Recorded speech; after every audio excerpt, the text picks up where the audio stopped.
Oi, pessoal. Eu gostaria de começar a minha fala agradecendo ao convite do professor Iago, aí da Universidade Federal do Vale do São Francisco, de Pernambuco. Vou me apresentar, o meu nome é Mário Valério Guedes, eu sou psicólogo, formado pela Universidade Católica de Pelotas. Trabalho como psicólogo clínico, também sou servidor público, trabalho no SUS, num centro de assistência psicossocial, atuo também como consultor empresarial e, além disso, eu sou professor convidado à formação em Psicologia Clínica Humanista, abordagem centrada da pessoa, da AGAP, Associação Gaúcha de Psicologia Humanista.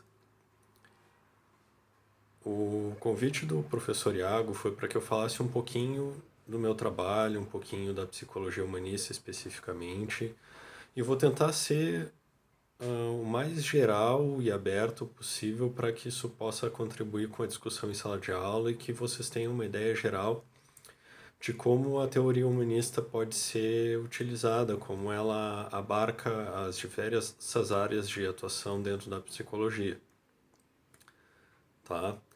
Eu não vou me ater a todas as linhas dentro da psicologia humanista, porque eu trabalho especificamente com a abordagem centrada na pessoa do Carl Rogers, também chamada aqui no Brasil comumente de ACP. Né? Então, quando eu falar ACP, vocês saibam que eu estou falando da abordagem centrada na pessoa, certo? O meu primeiro contato, os meus primeiros contatos com a teoria foram mais ou menos no meio do curso, assim, de psicologia. Eu estava no meu quinto, sexto semestre. Eu estava num momento meio de crise, né? Tava pensando em dar um tempo no curso e tal. Tava um pouco descrente da minha capacidade profissional, porque as teorias e as abordagens clínicas e gerais que tinham sido passadas para mim na faculdade até aquele momento não eram coisas que me chamassem atenção. Não que eu não entendesse as teorias, não que eu não conseguisse aprendê-las, mas é porque elas não faziam muito sentido para mim.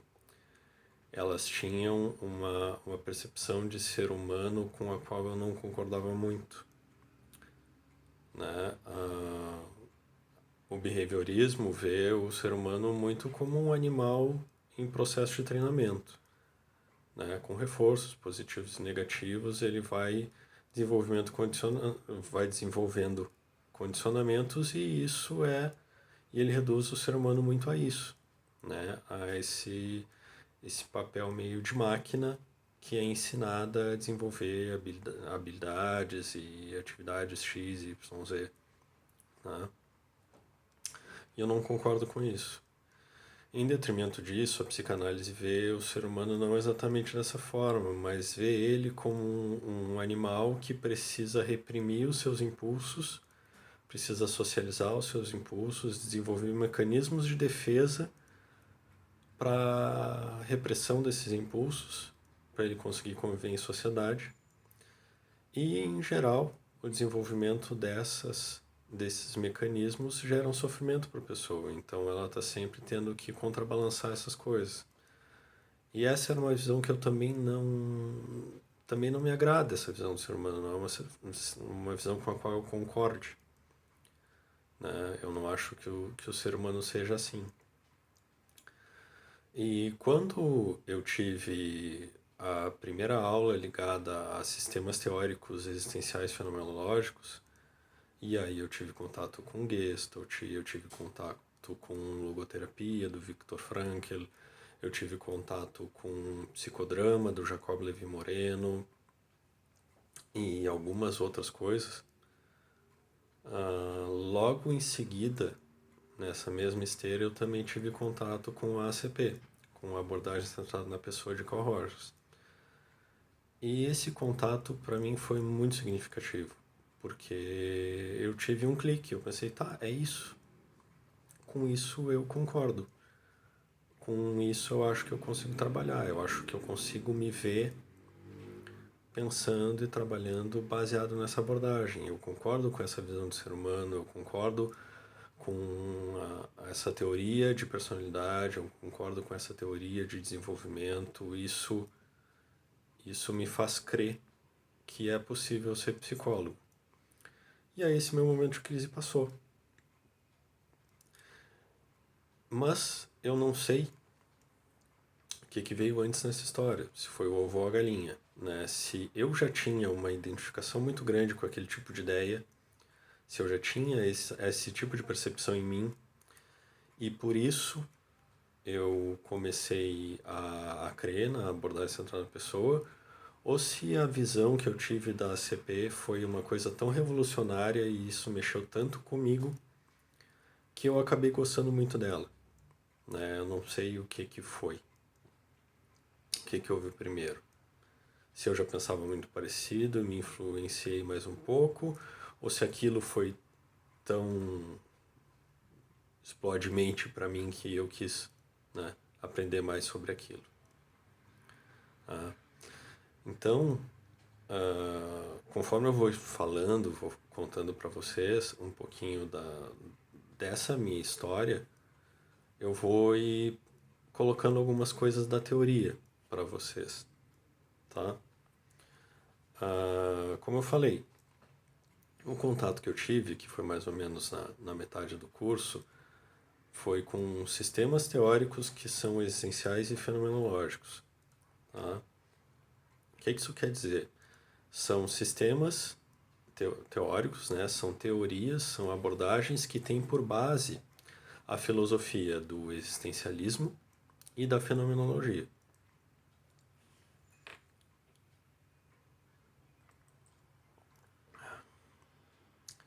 E desde já eu peço desculpas para vocês, porque em geral eu não estou acostumado a falar tanto, né, sozinho e constantemente, então de vez em quando eu vou ter que dar uma parada para tomar um gole d'água. Mas, como eu estava falando, os sistemas, né, as abordagens teóricas que são da linha humanista, né, que são da psicologia humanista, que é chamada de a terceira grande força em psicologia, sendo as outras duas o behaviorismo e a psicanálise, né, essas abordagens são profundamente influenciadas pela visão do existencialismo e da fenomenologia. De forma muito resumida, a fenomenologia ela é uma parte da filosofia, né? É uma escola filosófica que tenta isolar os fenômenos em si mesmos. Eles tentam ir tirando todas as coisas que são agregadas àquilo para se ver uma situação unicamente. É uma filosofia da percepção. Tu vai juntando informações e a percepção vai ser muito única, porque cada um de nós tem um aparelho, né, perceptório desenvolvido. Nós temos coisas iguais, em geral, né? Dois olhos, um nariz, uma boca, dois ouvidos, uma pele que também nos ajuda na nossa interação com o mundo, mas a gente tem percepções diferentes acerca dos mesmos fenômenos. Né? Eu estou aqui no Rio Grande do Sul. Agora deve estar fazendo uns 13 graus na rua. Né? Para mim, essa é uma temperatura que não é tão fria. É friozinho. Mas eu tenho certeza que para vocês aí em Pernambuco, essa é uma temperatura fria.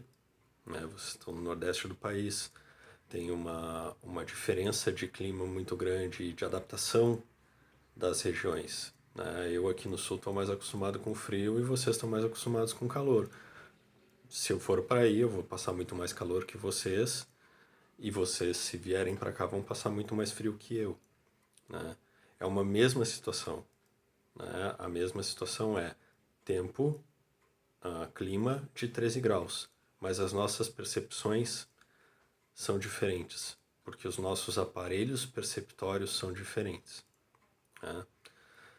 E o existencialismo, ele faz uma certa inversão de pensamento com relação às outras teorias filosóficas que vinham antes dele.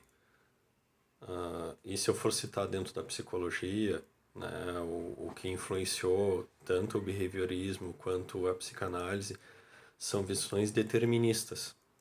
né? São visões que têm uma noção de essência, né? Uma essência determina como as coisas vão ser. O existencialismo faz um caminho inverso. O existencialismo pensa que a partir da existência, a partir das experiências, do contato com as coisas, é que se desenvolve a essência, né? E pensando dessa forma, a gente vê o ser humano como um ser em constante movimento, um ser que nunca está acabado, né?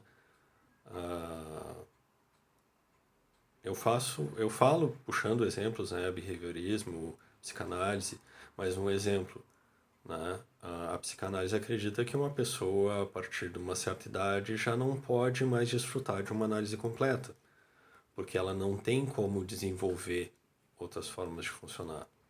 Na abordagem humanista, e na CP especificamente, a gente acredita que qualquer momento a terapia pode ser funcional, ela pode gerar uma melhoria na qualidade de vida das pessoas, né?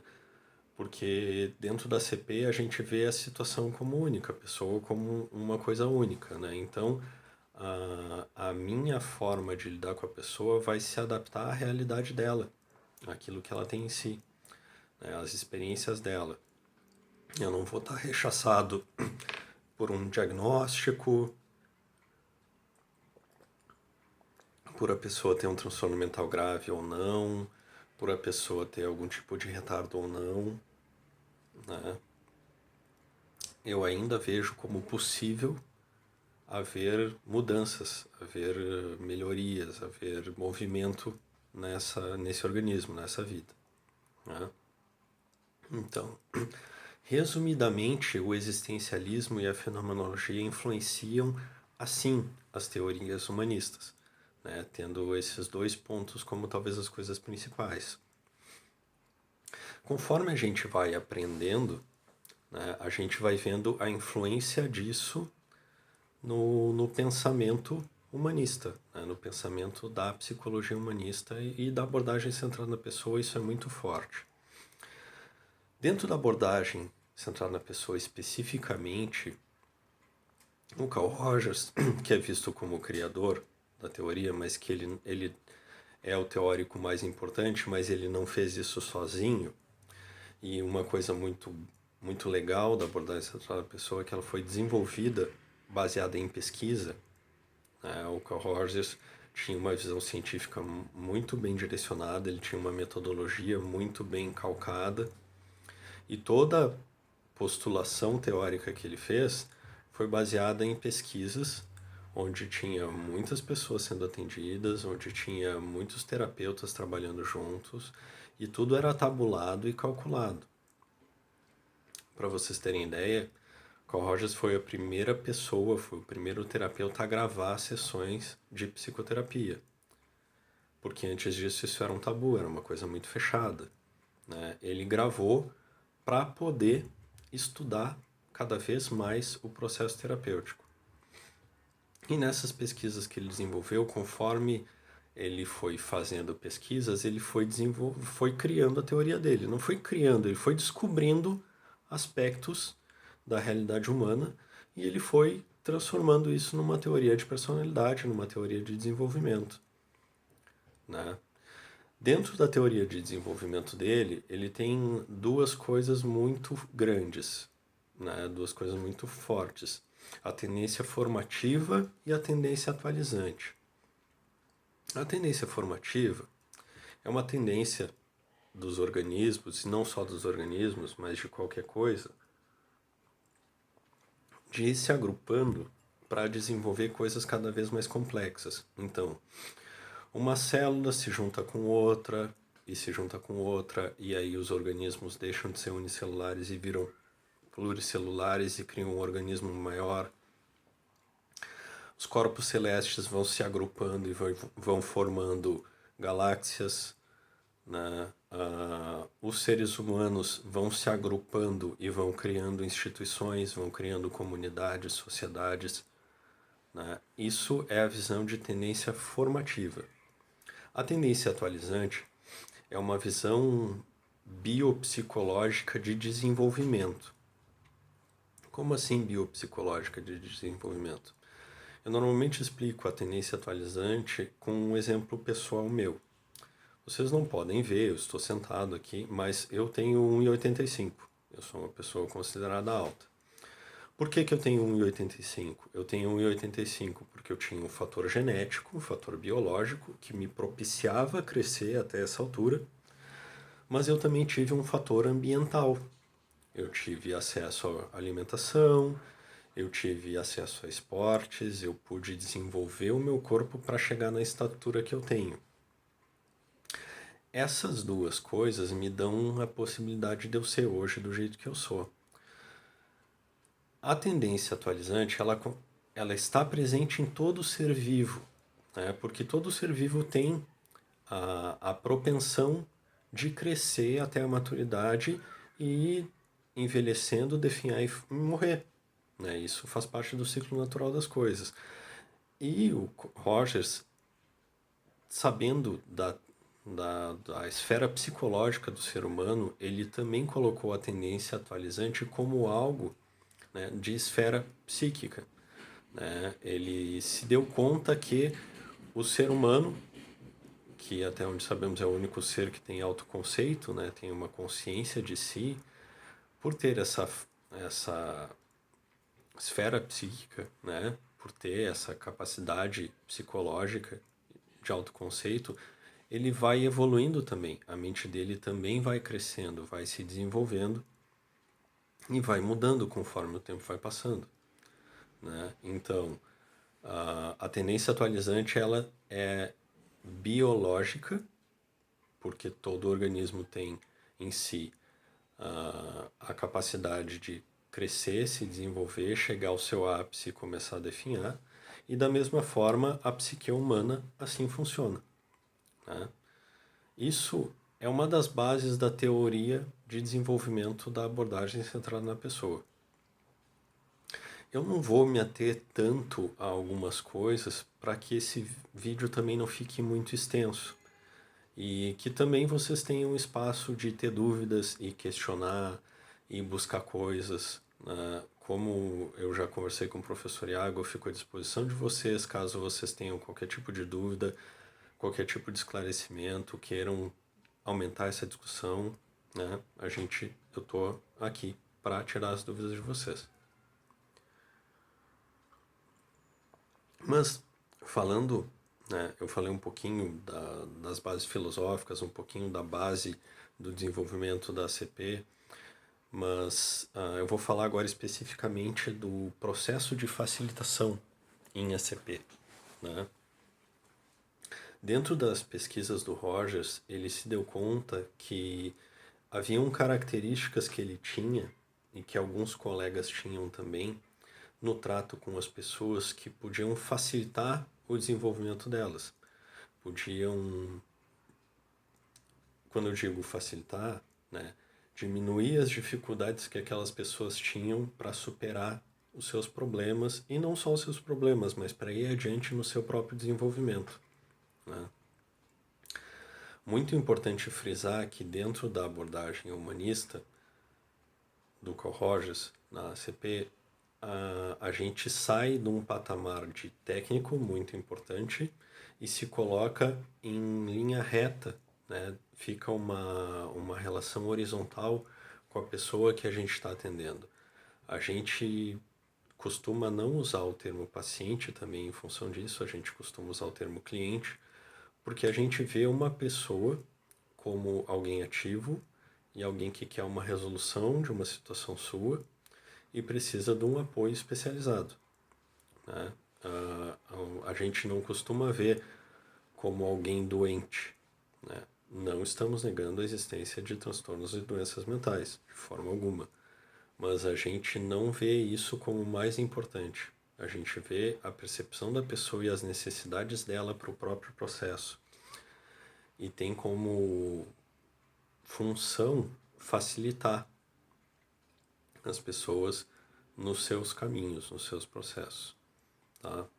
Mas, voltando, já falei para vocês um pouquinho da tendência atualizante, mas falando das características necessárias para o processo de facilitação, o processo terapêutico, para desenvolvimento de relações, isso funciona dentro de relação terapêutica, isso funciona dentro de relações humanas em geral, isso funciona dentro de uma empresa, isso funciona dentro de um hospital, isso funciona dentro de uma escola, né?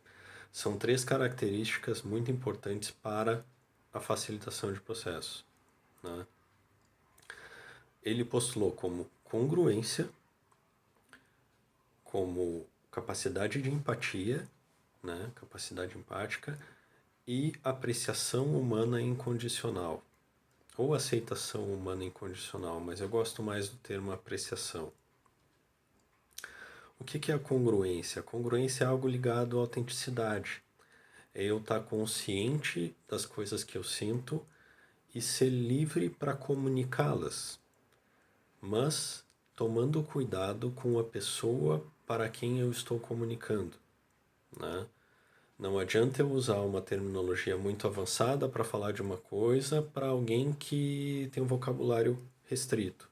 Isso não possibilita uma comunicação, né? Então, se eu estou irritado com alguma situação, eu posso falar dessa minha irritação sem atacar, né? E eu estou trazendo alguns exemplos, né, simples para explicar mais ou menos um pouquinho.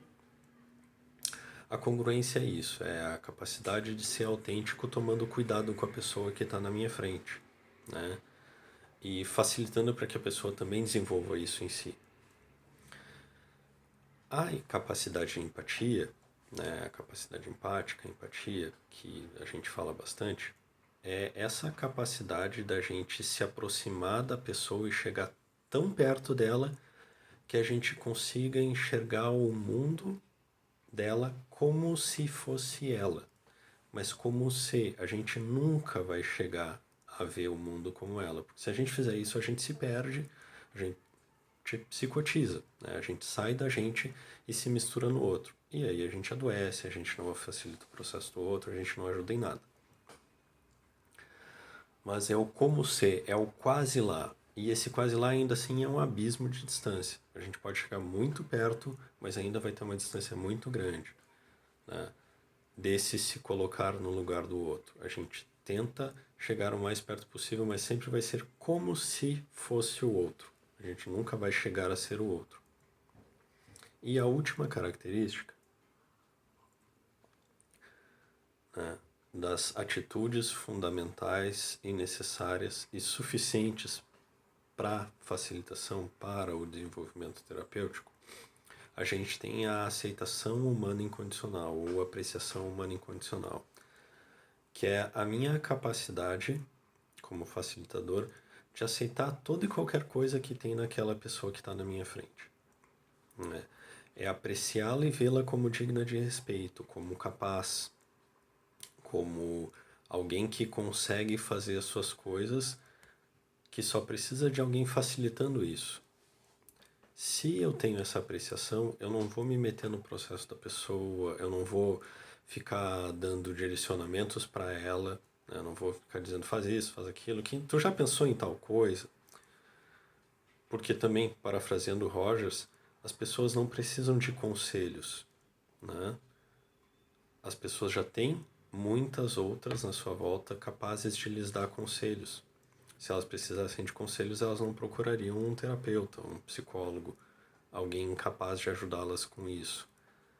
O que nós podemos fazer é criar um clima humano, próximo e de aceitação, onde elas consigam se enxergar melhor e desenvolver as suas potencialidades a partir do que elas são capazes de fazer, respeitando o processo delas, respeitando o caminho delas, né? Isso complementa, isso finaliza as 3 atitudes necessárias e suficientes para qualquer relação de ajuda, né? E como é que eu faço uso disso na minha realidade, né? Pegando essas questões. Toda vez que eu entro num processo de atendimento, eu vejo aquela situação como uma situação única, nova. Eu não vou esperando que a pessoa que está na minha frente fale ou faça alguma coisa. Eu tento suspender isso, né? todas as informações que eu tenho das pessoas me ajudam a trabalhar, mas eu tenho que deixar isso de lado para prestar atenção total naquele fenômeno novo que a pessoa está vindo, né? Que está trazendo. E se são coisas que são repetidas, eu tenho que enxergar elas como novas também, para eu não incorrer no erro de repetir coisas com aquela pessoa. Eu tenho que acompanhar o processo dela, porque para mim pode parecer igual, mas ela está vendo aquilo como uma situação nova, diferente. E é nisso que eu tenho que estar ligado para ajudá-la. Né?